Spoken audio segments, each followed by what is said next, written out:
All right, here's another exercise, but this exercise is a little bit more complicated than the earlier exercises. So I want you to implement this function, check speed. This function takes a parameter that's the speed of a car. Now in this program, I'm assuming that speed limit is 70 kilometers an hour. So if a car is driving under the speed limit, we get this OK message on the console. Similarly, if we pass 70 here, so if somebody is driving exactly at the speed limit, they're still good. We still get the OK message. Now for every 5 kilometers above the speed limit, they're going to get 1 point. So if I drive at 75 kilometers an hour, I get 1 point here. But what if I drive at 72 kilometers an hour? I'm still good.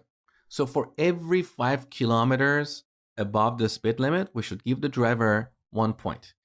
Now, as part of calculating the point here, you'll have to use one of the built-in functions in JavaScript.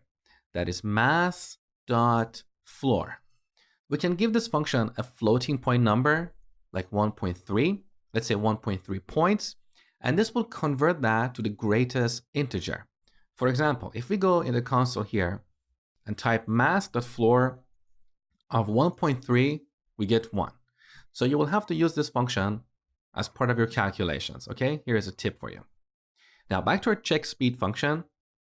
What if we pass 80 here? We should get 2 points, right?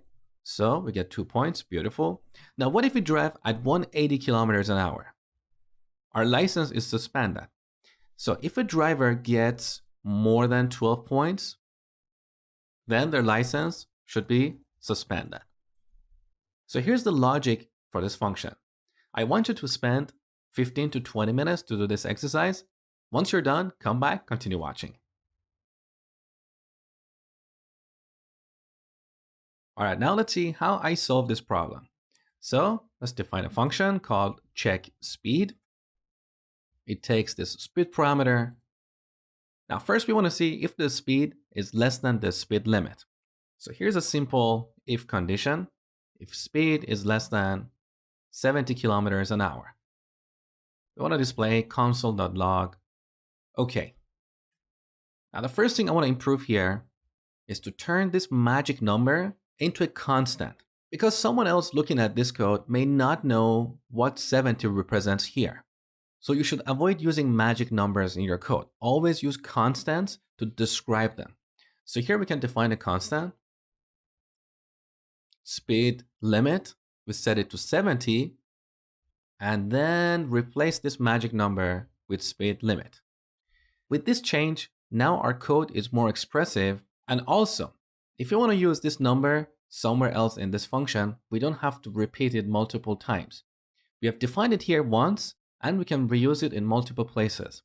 If tomorrow the speed limit changes to, let's say 75 or 65, there is only a single place that we have to change, okay? So if the speed is less than the speed limit, we display OK. Otherwise, we should calculate the points.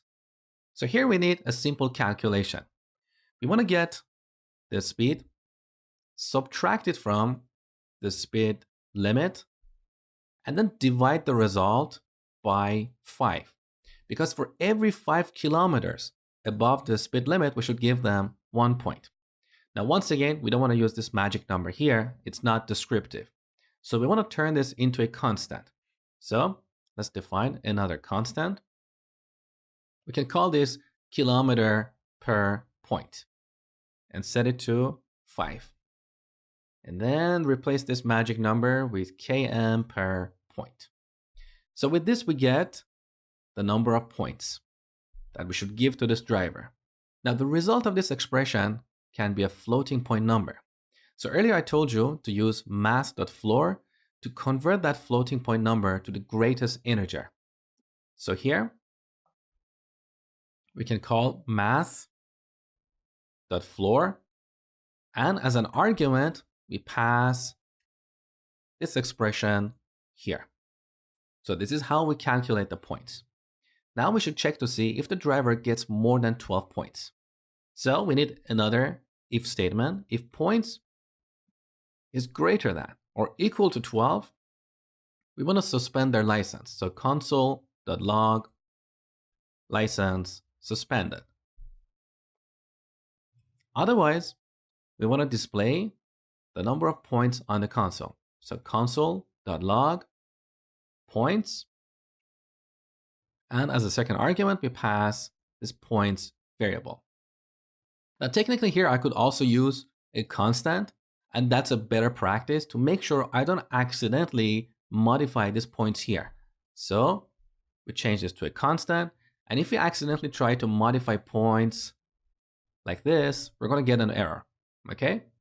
So as I told you before, const or constant should be your default choice. If you want to reassign a variable, that's when you use the let keyword. Now let's test this program up to this point.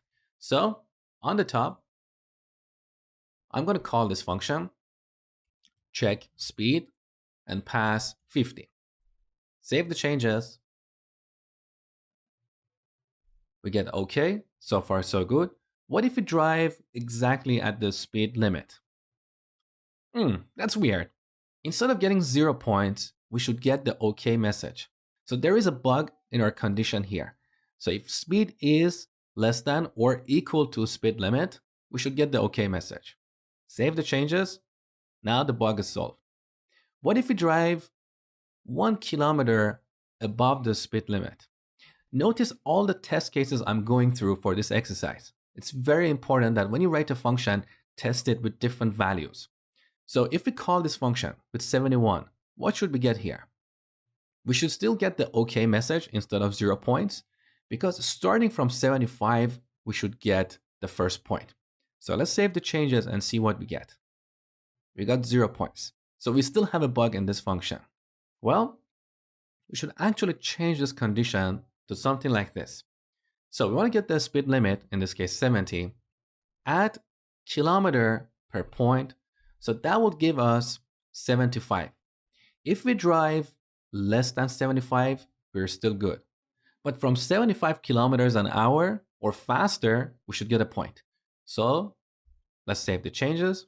At 71 kilometers an hour, we get the OK message. Beautiful. What if we drive at 75? We should get 1 point. So here's 1 point.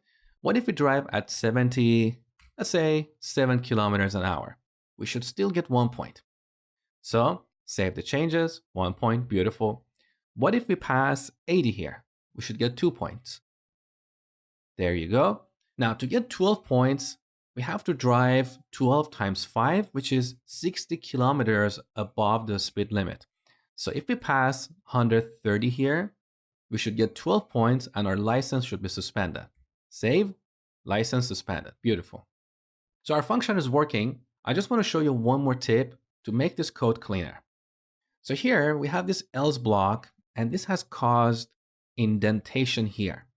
Now, this is not a terribly bad thing, but it's better to avoid indentation if we can, because otherwise we have to scroll to the left and right to see what's happening here, right? So if this condition is true, we want to display OK on the console. Now, to get rid of this else block and the indentation, we can add a block here, display OK on the console, and then return. So with this, we'll jump out of this function and none of the code here will be executed. So with this, we can delete this else statement as well as the code block and remove the indentation.